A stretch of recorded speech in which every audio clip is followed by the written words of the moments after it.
Assalamualaikum anak-anak. Jumpa lagi dengan Ibu di sini. Hari ini Ibu akan menjelaskan mengenai Wali Songo. Sebelumnya, mari kita membaca basmalah terlebih dahulu. Bismillahirrahmanirrahim. Nah, anak-anak tahu gak sih apa itu wali Allah? Wali artinya wakil atau kekasih atau pembela. Wali Allah artinya wakil atau kekasih Allah yang senantiasa mendekatkan diri kepada Allah dan berjuang untuk agama Allah. Keimanan mereka tidak sekedar pengakuan, tetapi keimanannya sudah menghasilkan ketakwaan. Anak-anak tahu tidak apa sih takwa itu? Nah, di Quran surat Yunus ayat 62-63 Allah berfirman, A'udzubillahi minasyaitonirrajim. Bismillahirrahmanirrahim. Ala inna awliya Allahi la khaufun alaihim wa la hum yahzanun. Alladzina amanu wa kanu yattaqun. Yang artinya, ingatlah wali-wali Allah itu tidak ada rasa takut pada mereka dan mereka tidak bersedih hati, yaitu orang-orang yang beriman dan senantiasa bertakwa. Nah, takwa di sini artinya adalah senantiasa mengerjakan apa yang diperintahkan oleh Allah dan menjauhi larangan Allah. Para wali tidak takut oleh siapapun. Mereka hanya takut pada pencipta mereka, yaitu Allah Subhanahu wa Ta'ala. Sehingga ketika mereka berdakwah, mereka senantiasa semangat dan tidak pernah menghiraukan masalah ataupun cobaan yang menghadapi mereka. Di Indonesia terdapat Wali Songo. Wali artinya wakil atau kekasih, sedangkan Songo artinya 9. Jadi Wali Songo adalah 9 wali yang berjasa dalam menyebarkan agama Islam di Pulau Jawa. Mereka berdakwah di Pulau Jawa, bahkan ada pula yang sampai keluar Pulau Jawa untuk menyebarkan agama Islam. Yang pertama, Sunan Gresik. Nama aslinya adalah Maulana Malik Ibrahim. Ia juga biasa dipanggil Syekh Maghribi atau Sunan Tandes. Wilayah dakwahnya berada di Gresik, Jawa Timur. Ia lahir di Samarkand, Asia Tengah dan wafat di Desa Gapura Wetan, Gresik, Jawa Timur pada tahun 882 Hijriah atau 1419 Masehi. Nama Sunan Gresik sendiri diberikan karena ia berdakwah di daerah Gresik, Jawa Timur. Peninggalan sejarahnya adalah Masjid Malik Ibrahim yang berada di Jalan Malik Ibrahim di kota Gresik. Ia berjasa saat membela rakyat Jawa yang tertindas oleh Majapahit. Ia juga menghilangkan sistem kasta dan mengajarkan cara bercocok tanam.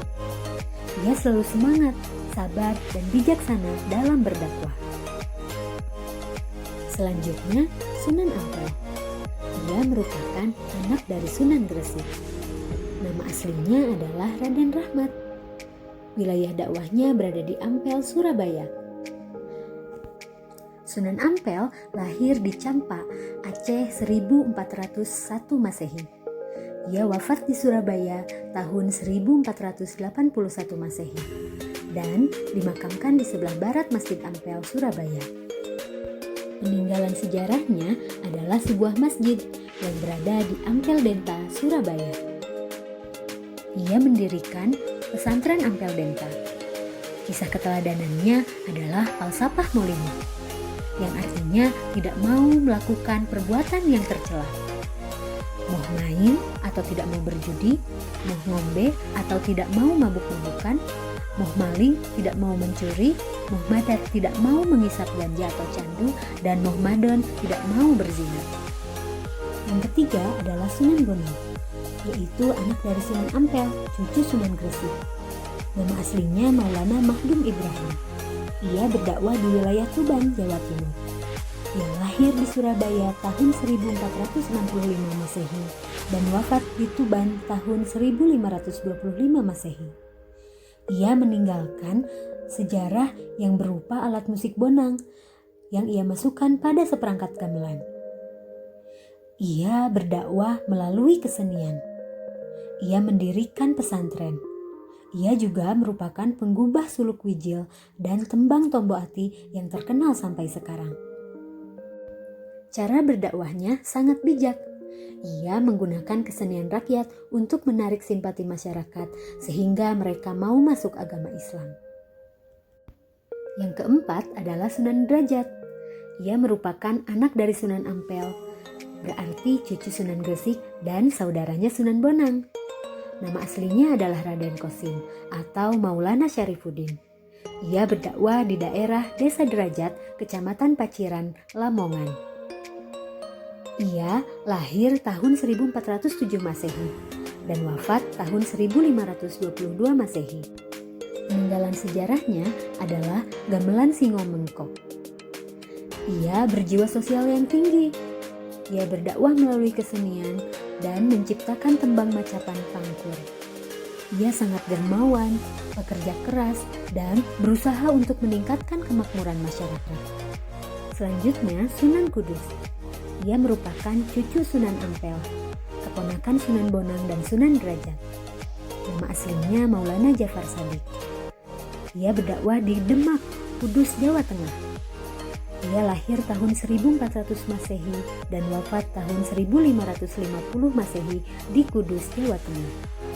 Peninggalannya berupa sebuah masjid, yaitu Masjid Menara Kudus. Ia berperan besar dalam Kesultanan Demak. Ia menjadi panglima perang, penasihat Sultan Demak, dan hakim peradilan negara. Ia berdakwah melalui kesenian.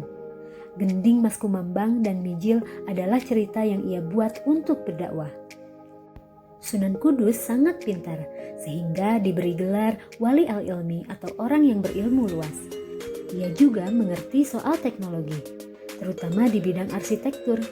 Hal ini terlihat dari peninggalannya, yaitu Masjid Menara Kudus. Kemudian ada Sunan Giri. Ia merupakan keponakan dari Sunan Gresik. Nama aslinya adalah Raden Paku atau Maulana Ainul Yakin. Ia berdakwah di kota Gresik, bahkan hingga ke Madura, Lombok, Kalimantan, Sulawesi, dan Maluku. Ia lahir tahun 1442 Masehi dan wafat 1506 Masehi di Gresik, Jawa Timur. Peninggalan sejarahnya berupa sebuah masjid Sunan Giri di kota Gresik. Ia berdakwah melalui kesenian. Tembang Islami ia ciptakan untuk dolanan anak-anak. Di antaranya Ceblek-Ceblek Suweng, Jemuran, Jitungan, bahkan tembang Pucung dan tembang Asmarandana. Ia sangat semangat dalam berdakwah hingga ke wilayah timur Indonesia. Berikutnya ada Sunan Kalijaga. Ia merupakan murid dari Sunan Bonang. Nama aslinya Raden Said. Ia berdakwah di wilayah Demak. Ia lahir tahun 1450 Masehi dan wafat tahun 1513 Masehi. Dimakamkan di Desa Kadilangu, Demak, Bintara, Jawa Tengah. Peninggalannya berupa seni ukir, wayang kulit, dan tembang suluk lir-ilir, gundul-gundul pacul. Salah satu tiang yang berada di Masjid Demak dibuat oleh Sunan Kalijaga. Ia berdakwah secara bertahap dan menanamkan nilai-nilai agama melalui budaya dan ideologi masyarakat sekitar, sehingga mudah diterima oleh masyarakat yang berada di daerah sana. Ia sangat semangat dalam berdakwah melalui kesenian. Yang kedelapan adalah Sunan Muria. Ia merupakan anak dari Sunan Kalijaga dan juga merupakan adik ipar Sunan Kudus. Nama aslinya Raden Umar Said. Ia berdakwah di wilayah Muria, Kudus, dan Pati. Ia lahir pada tahun 1465 Masehi dan wafat pada tahun 1551 Masehi. Ia dimakamkan di Desa Colo, Kudus, Jawa Tengah. Peninggalan sejarahnya adalah berupa tembang Sinom dan Kinanti. Nah, gambar yang anak-anak lihat di atas adalah masjid tempat Sunan Muria tinggal. Ia juga berjasa dalam berdakwah kepada para nelayan, pedagang, pelaut, dan rakyat jelata. Ia berdakwah dengan cara yang lembut, sehingga mudah diterima oleh masyarakat. Ia juga berdakwah dengan menggunakan kesenian gamelan dan wayang. Terakhir adalah Sunan Gunung Jati, yang merupakan cucu Raja Pajajaran. Nama aslinya Maulana Syarif Hidayatullah. Ia berdakwah di wilayah Cirebon, Banten, Jawa Barat. Ia lahir di Mekah tahun 1448 Masehi dan wafat tahun 1568 Masehi. Ia dimakamkan di Desa Astana, Gunung Jati, Cirebon, Jawa Barat. Peninggalannya adalah Masjid Merah Tanjungan. Sunan Gunung Jati membangun pondok pesantren. Ia juga merupakan satu-satunya wali yang memimpin pemerintahan, yaitu Kesultanan Cirebon. Ia membangun infrastruktur atau jalan-jalan yang menghubungkan antar wilayah. Ia sangat baik dalam bekerja dan sering ikut bermusyawarah dengan para wali lainnya. Nah, itulah biografi singkat dari para wali yang berhasil menyebarkan agama Islam di Pulau Jawa. Sekarang, apa ya keteladanan dari Wali Songo? Mari kita perhatikan satu persatu dan kita amalkan dalam kehidupan sehari-hari. Yang pertama adalah kita harus senantiasa beriman dan bertakwa kepada Allah. Ingat, tadi para wali bukan hanya beriman, melainkan sudah mencapai pada tingkat ketakwaan. Takwa artinya menjalankan semua perintah Allah dan menjauhi larangannya. Oleh sebab itu, kita harus senantiasa berlomba-lomba dalam kebaikan, memperbanyak amal ibadah, salah satunya dengan sholat tepat waktu, rajin mengaji, rajin berpuasa, membantu orang tua, bersedekah, berzakat, dan masih banyak lainnya. Yang kedua adalah rajin belajar. Anak-anak senantiasa menuntut ilmu dan memperdalam ilmu, baik itu ilmu agama maupun ilmu pengetahuan. Dengan rajin belajar, maka anak-anak akan menjadi orang yang sukses dan menjadi anak yang berprestasi.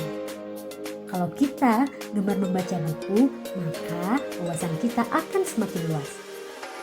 Yang ketiga adalah selalu semangat. Semangat dalam mengerjakan apapun.